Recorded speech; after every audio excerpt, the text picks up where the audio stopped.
Hi, it's John here from GPS. I hope you're all keeping well. I'm just going to do a little video review on my Garmin GPSMAP66i. I'm going for a walk, so it's about a 14-mile walk that we're going to do today. We're based in Rothbury, Northumberland. This is where GPS Training's based. I'm just going to go for a short walk, 13, 14 miles.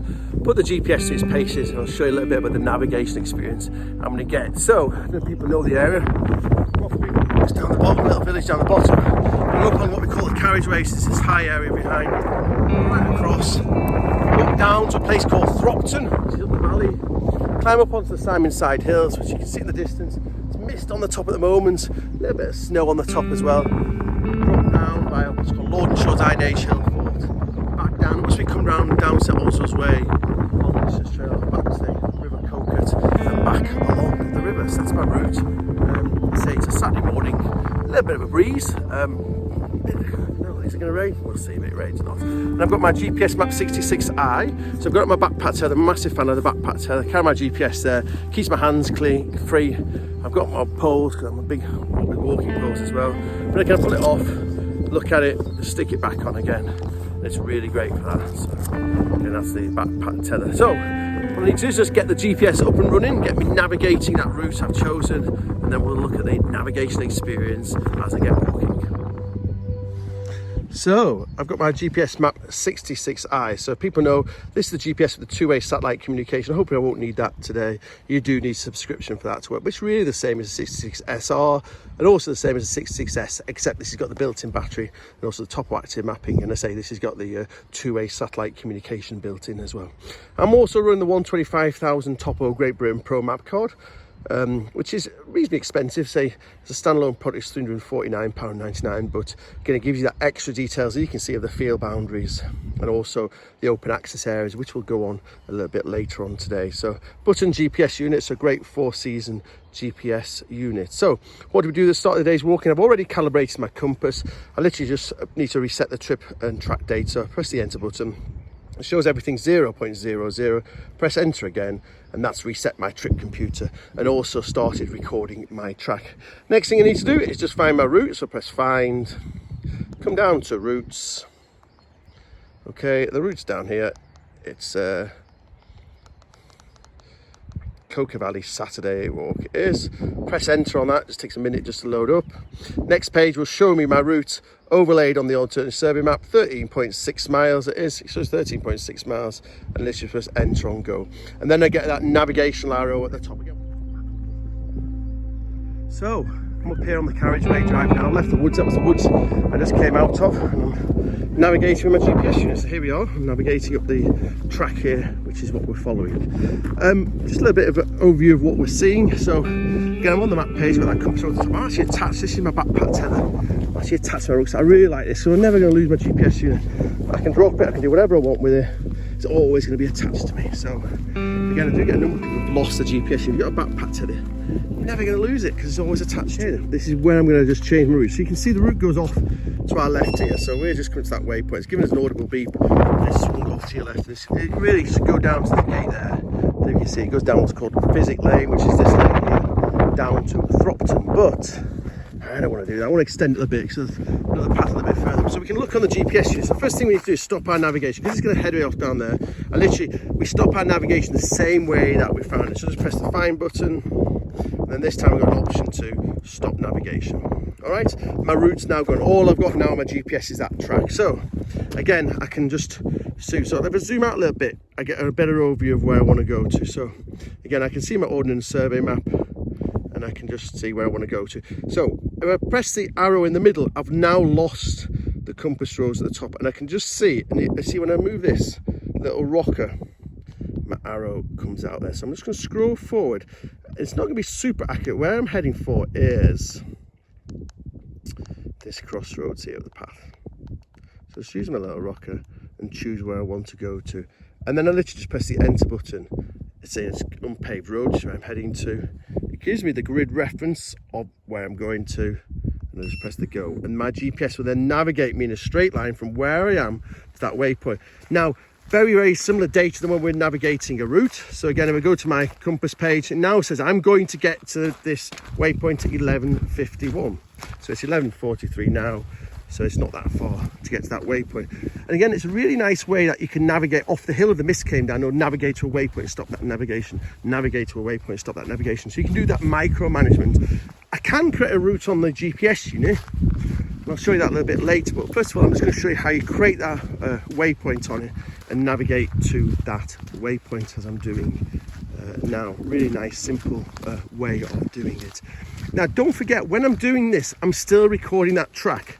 My trip computer, which I've just gone past, is still telling me how far I've walked, 2.3 miles, etc. It's still telling me how far I've walked. I'm still recording my track, so I go to my map page. I've still got my track, which is going to be that red line behind where I am. So that's not being stopped. Some people get a little bit confused. There's two things. We're navigating, which is either navigating a route or to a waypoint, but then we're also recording that track, which is the breadcrumb trail our GPS leaves behind us, aren't we? So at the start, you know, I press the enter button and reset that. That's the track. That's the trip computer and the track. That's still recording. And then I loaded the route, didn't I? I can stop that route, I can reload that route, it doesn't matter. I can join that route anytime, like at the start or halfway around. I can stop navigating as I do now, create my own waypoint and navigate to it, create another waypoint and navigate to it, and then later on I'll jump back onto my route when I'm down at the village of Thropton. So again, just don't be aware that they're two very different things. The route that we're navigating is completely different than the track, and or alternatively the trip computer, which is recording where we've been. So that just shows you have the flexibility within the walk to change what we're doing. So I hope that clarifies that. I hope the wind's not too bad for you as we head on our way.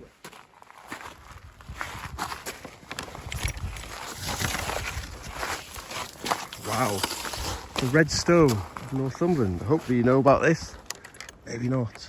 So Northumberland, just over the hill here, we have a quarry of the Coca Valley called Biddlestone Quarry. Biddlestone Quarry this red stone. So you speak to some people who said when they used to drive up to Scotland when they were younger days, they used to know they were near Scotland because the roads turned red, and that was because they were coming through Northumberland, and they used this at the time to make a road. Now it's used mainly for gardens and paths and this kind of thing. And there's one famous place that has the Biddlestone red stone. Hopefully you know. Answers on the postcard too. No. It is Buckingham Palace. So next time you see Buckingham Palace in London, you see the red stone that's around Buckingham Palace. It's from the Biddlestone Quarry, which is just up the valley from here. So that's your useless fact for this Saturday. So anyway, so that's where we're coming, just up the red track here, over the top, and we're going to drop down to Thropton. So then I'm into Thropton. So Thropton's just back there. I'm just back into Thropton. This is one of the tributaries just going into the Cocos. I don't know what this one's called anyway, a little bit of path. But the key thing is I'm back on that route. So I originally started navigating the route along, which was actually the Coca Valley Challenge Walk, and I'm actually back on the route. So what we can do is we can join a route at any time. So again, because I've done that bit of a detour, I'm going to jump back onto that route because that will then take me to the end of the walk. So it's exactly the same as finding a route initially. I just press the find button, find, select routes, press the enter button. There's my so it's the Coca Valley Challenge Walk. Again, it puts the nearest walk to you at the top, so there must be other walks nearer where I am. So there's the walk, which is a 13.1 mile walk that we originally were going to do. Sorry about the reflection on the screen. Let's just press the go button. And there I am, I'm back onto the route. So again, we don't need to start a route at the start of the route. We can join anywhere along it. So again, sorry about the wind, but if I jump back onto my page, it will tell me that I'm now going to get to the end at 3:45, which will be ideal, won't it? So 3:45, I'm just back to following my arrow on that screen. So let's just see how far we are. We go to my trip computer. Just gone past it. There we are, trip computer. Now see that we're just under 6 miles, top right hand corner, just under 6 miles into the walk. And then we go back onto that compass page.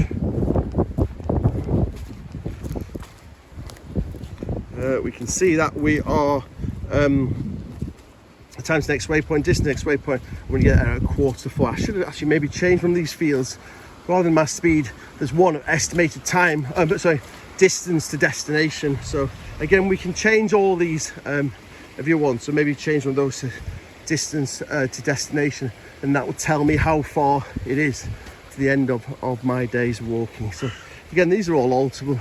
It's not a very good word, is it?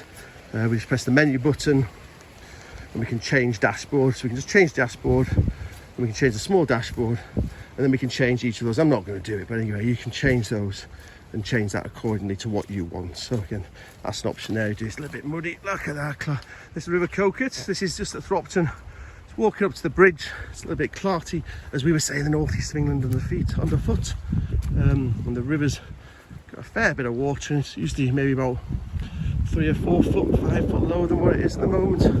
Just looking up towards the footbridge, and we're going to skirt around there, head up here onto the top of Simonside. There's a house here. I'm just going to have lunch just out there. There's a lime kiln. It's called Toss and Lime Kiln. It's where I'm going to have my lunch, and then we're going to climb up this steep bit here, up onto the top, and then quite along the ridge there.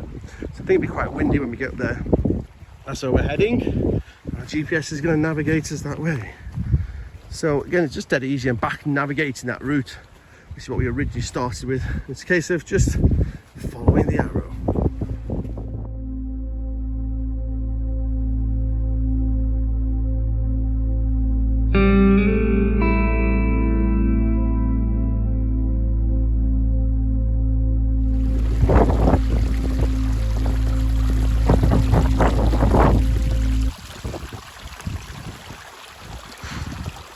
So we're climbing. There we are. I think the melt is on. The snow is melting. We're climbing Simonside. So we're doing well with Simonside. I've got my gloves on now, so I've got my walking poles, leggy walking poles there. So just thought I'd show you the elevation data that we're getting on the Garmin GPSMAP66i. So this is the elevation page. So we can see down at the bottom a close-up of where we are. So hopefully the screen doesn't go off. But again, you can see this green is what we've done, and the blue is what's ahead of us. So we're currently at 1,063 feet above sea level. We've climbed 1,500 feet so far. Oh, I've climbed that. And it's just gone. It's just gone 2 o'clock in the afternoon. If we plus the minus button, I can zoom out and see more down below. So that's my whole route down below. So I suppose if I zoom in, I can see that's my route of really where I am. So I'm kind of just below the summit, really. So we've got another few hundred feet to climb before I hit the summit. So it kind of shows where you are within it. Again, just to get some stats of where we are within the walk.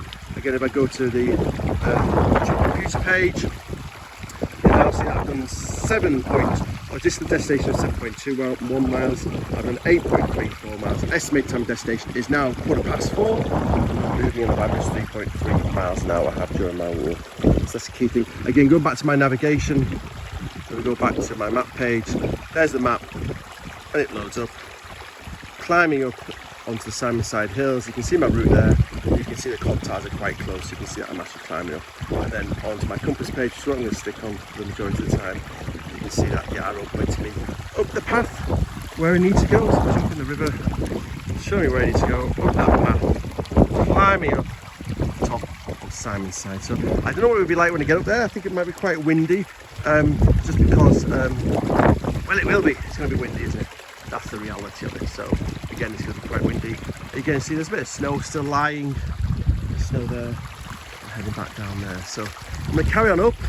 Grab my lovely Lecky walking poles. Big fan of walking poles. So keep some pace going up. And yeah, I'll do something at the top hopefully. So just starting the final ascent to Simonside. So it's actually just started to rain, so pop the waterproof trousers on. Starting my final climb, so that's what I'm going up. That rock, hopefully what's behind it. So big climb, and then it kind of levels out on top, and then it's quite a gradual climb to the summit. So it's just there's packed snow, but nothing too excessive really.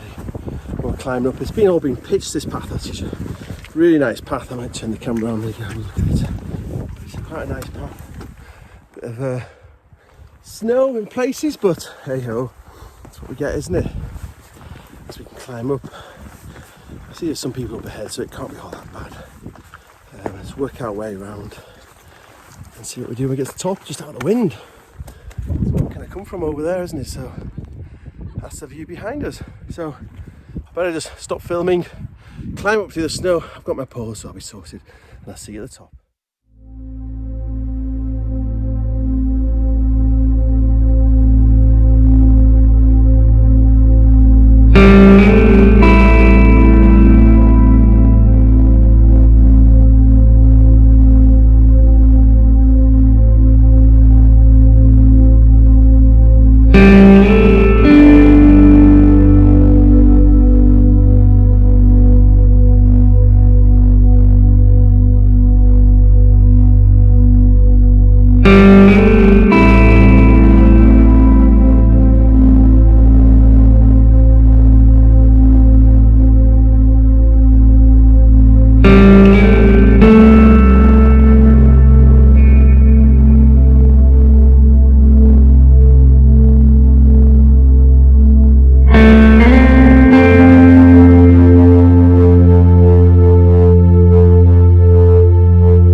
A bit of water on my camera, but hey, no need to worry.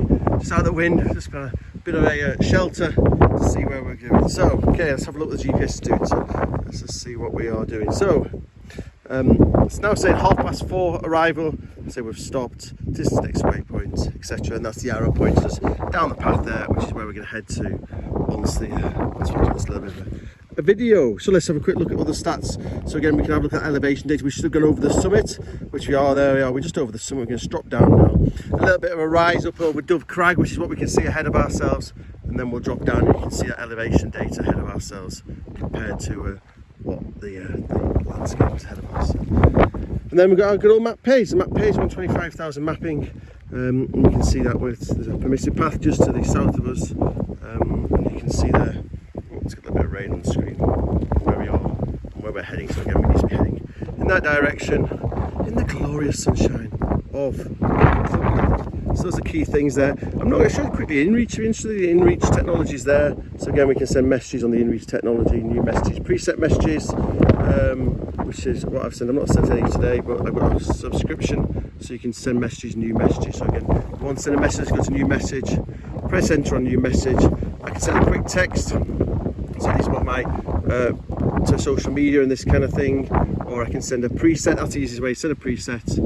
Those are my presets, which says everything's okay. This is where I am. Everything's okay. So literally, you can send that there, and that sends it. And you can see at the top a little arrow going up, which is saying that it's sending that message. That goes to my dear wife. It does. So it goes via email and text messages, and also she'll get a location of where I am. So just get a clickable link in that message of where she can see exactly where I am at the top of Simonside of this lovely sunny condition. So a little beep and say sent, and that's it, that's been sent. So you can see that's actually been sent. It's just like sending a text message. And again, if she wants to, she can actually reply to that text message if she wants to. Just come out to there. So that's the inReach technology on this GPS unit. And those are the main things: inReach, compass, trip computer, which we looked at, altimeter, we looked at, main menu, we looked at. Again, we can create routes, we can do various bits and bobs on there. So that's really your overview of it. So I think it's time to keep going, because again, it's going to get back at 4:30. It's going to go dark just after 5, maybe 20 past 5:30. So an hour just to keep going at it. Hope you enjoyed it so far. Let's push on. What a lovely path. What a lovely path it is. What a lovely sunny weather. Looking south there. So not like you can see a lot. That's looking towards Rothbury, and you can see the forest down below. We're heading towards Dove Crag, which is ahead there. Lovely sunny day in Northumberland.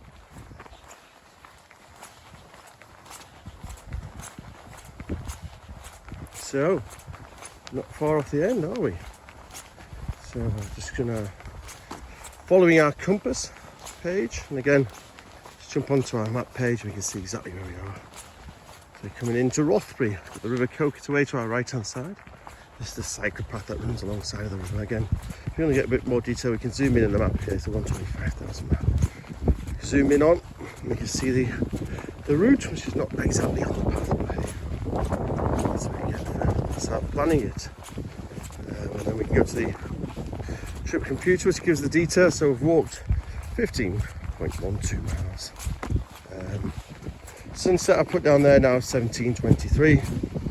It's now it's the detail there. So we're going to go some good information. Just over half a mile to our destination, 1.64 miles. There we are, the River Coquet, fast flowing at the moment. Just walk a bit around. We can see the Simonside up there. That's where we've come from. The Simonside Hills. This is where, on the other side of the river, is where the race course used to be. It's now a golf course. It's the race course that used to be there. Then if you look then behind us, I'll try and find a nice section of it. This is the race course. There used to be a river across the race course. There's a car park up above here. You can't really see. You can see some benches at the top. That's called Beggar Rigg car parks. This is your next useless fact of the day. Beggar Rigg car park. Beggar Rigg is a rig where it's a bit of a hill, isn't it? A flat bit of an area where the beggars used to watch the race horses. So you couldn't afford to go and watch the race horses. You sat on Beggar Rigg. And now it's Beggar Rigg car park. Full of useless information. Now when you come to the region, you know all about it. You can bore everybody with the useless fact of the Beggar Rigg car park. You see a car there on the Beggar Rigg car park. And that's why it's called Beggar Rigg car park. It's a lovely cycle route this. It's very odd because it kind of stops. We go across something called Ladies Bridge, which we crossed maybe about 20 minutes ago. And the cycle route stops, it just turns into a field. So it's fairly pointless really, but hey ho. Can't beat spending a bit of European money on pointless paths that go nowhere. Ooh, I'm feeling very sceptical, aren't I, at this time of day? Oh dear, John. Okay, so say we're just over half a mile off. 15 miles, so it's going to be just under 16 miles altogether. Estimated time of destination is going to be 16:43. Moving average 3.2 miles. Time of day is 4:30, and we stop for 39 minutes. And say we've got this one here. Sunset is now 17:23 on there. So there's some nice information. Again, I tend not to use an awful lot of the trip computer. I tend to use the map page and compass page majority of the time. I think you've kind of gathered that from our walk today. And our altimeter, we should be right near the end of that walk, which we are. There's a little bit of blue line there, which is the last bit of our done it. So we've done 2,692 feet. And we're now back down to 324 feet. Again, we can change those to feet or meters according to what we want. You see, we've got a full satellite signal. Don't expect nothing less really when we're walking. Nice clear view of the sky, and again it's a modern GPS unit. Really nice GPS unit. You're going to see by the weather today, it kind of works in whatever the weather you want. So just coming up to our left hand side of a skirt up here, Rothbury House. This used to be a big grand hotel in Rothbury. So Rothbury was kind of very famous for, like, you would come out of the cities, wouldn't you, and get some fresh air in rural places like this. It's a big grand hotel, Rothbury House it was called, and it was in an RAF convalescent home it was. So if you remember the RAF, you could come then stay there, convalescent home. But sadly, with the current COVID, they shut it down. That's the first lockdown 1 we're supposed to call it, aren't we? Close it down in lockdown 1, and it's not going to reopen again. So, hey, it's happening everywhere, isn't it? So, that's what I say, sad really, because it employed quite a few local people, but it's kind of gone. That yellow building on the other side is the new hospital. I always say they modelled it on a static caravan site, or caravan rather, because you have got static caravans in Rothbury. So I think they modelled it on this static caravan. It was actually a cottage hospital. And then the usual cutbacks, they close it down, and now it's the doctor's surgery. But it's doing COVID injections, so we shouldn't really complain about that. This is the old hospital on this site. So the building there, that's the old cottage hospital. Then they built the current cottage hospital on PPI finance, whatever they call it. And then nobody's ever going to pay it back, are they? So anyway, we're getting all political. Right, we're just not far off the end. I'll catch up with you in a few months' time. So we're just following the arrow, not far to go for the end of the walk. So people know the area. This is the main car park. There's nobody in it really at the moment, because we should just be exercising locally, which we are. That's called the Cowhoff car park in Rothbury. People know Hoff is a flat area next to a river, and it's where the cows used to graze. That's why I call the Cowhoff car park. So that's your next bit of useless information. So Hoff is a flat area. So if you go a little bit further down the river, we have a place called Popperhoff, because there used to be a workhouse there where the paupers used to play on the flat area next to the river. It's called Popperhoff. A little bit further down we have a place called Thistleyhoff. So that's a Thistley flat area next to the river. So Cowhoff car park, Popperhoff is a bridge actually a little bit further down, next bridge after this bridge down the river, and then Thistleyhoff is down a place called Weldon Bridge a little bit further down. So your Hoff's a flat area next to the river, and the Popperhoff is where the old workhouse used to be. For the paupers used to have a workhouse there. Many generations passed, thankfully that thing's gone. So this is the old, well, this is the bridge. This was done up a few years ago in Rothbury. Put a new top on it. We had a Bailey bridge for a number of years, and then they put a new top on the bridge a number of years ago. And we've seen it. We'll look back at some footage. I've seen it where every arch of this bridge has been completely full of water. So we had the floods in the early noughties. Every one of those arches was completely full of water. I think just last week, I think you saw some of the footage I put on Facebook. I think it was about halfway up the arches. That green hut, the youth shelter, pretty controversial, it was underwater at that point. So this is the main road bridge on the B6342 out of the village. Now, fascinating fact we get in here, look, you can see it's been extended. So there's the original bridge, which is the 4 ruts going over, and it was extended in 2 lanes. So when it was originally horse and cart, it was just 4, and it's been widened a little bit there, hasn't it? And then they've got a new top on the top about 5 years ago, and widened it even more. They have. You can see the river in full flow. Yeah, I'm just following our arrow. We're just coming up to the last little bit of the walk, and I'll show you what we need to do when we hit the end of the walk.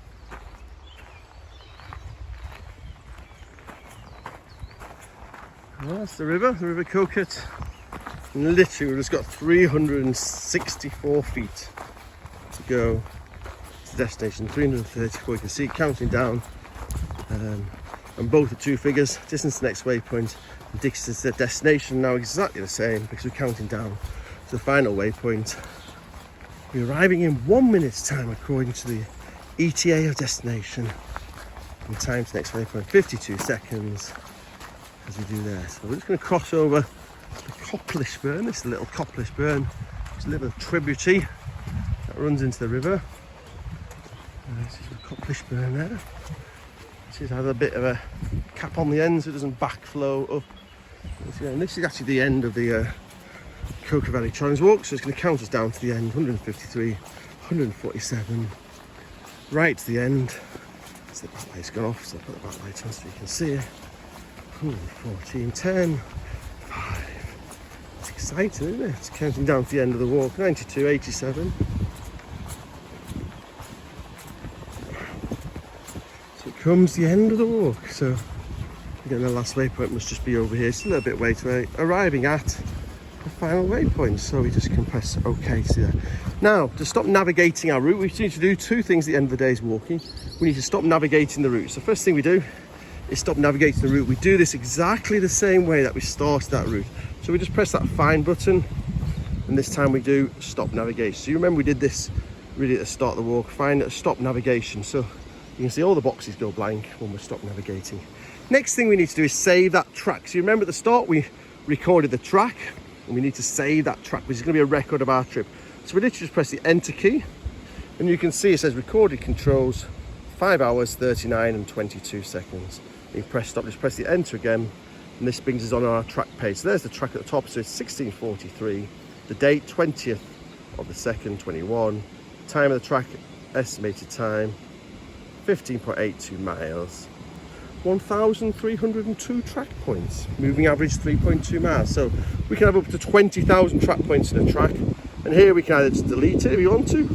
If you accidentally press it, you can resume it, but I'm just going to go to the little floppy disk and press the enter button. You can see it saves my track, and that's me all done.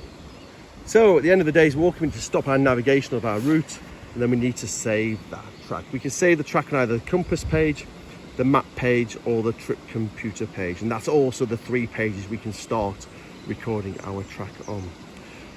So that's the end of the walk. So I very much hope you've enjoyed it. It's nice to share the walk with you, isn't it? So I hope you've enjoyed it. I hope it's brought a little bit of insight into basic GPS navigation. Really nice walk on a February day, nice and mild with rain on the tops. If you remember the rain on the top, it was quite good, wasn't it? Quite exciting. Yeah, I'm interested to know what you guys think. As I said earlier on, I'm going to try and do a number of these videos on different GPS units, so walk and a talk really. So I'll do some reviews on the GPS units and let you know how they act differently. You can see me carrying the bigger ones, the smaller ones. So again, if you're on YouTube, please put a comment below into what unit you would like me to do next. Alternatively, you're watching this on our website, because I'll embed it on our website. There's a comment box below on our website. Have a look there and put a comment in what you liked about it, what you didn't like about it, what you'd like to see more of. It's very much a learning curve. It's the first one I've done. And I can hopefully make other ones on units that you want to see. So again, they don't just have to be top-end units. I'll do basic units as well. You can see the navigation experience of maybe an eTrex 10 compared to a Montana 700 or something like that.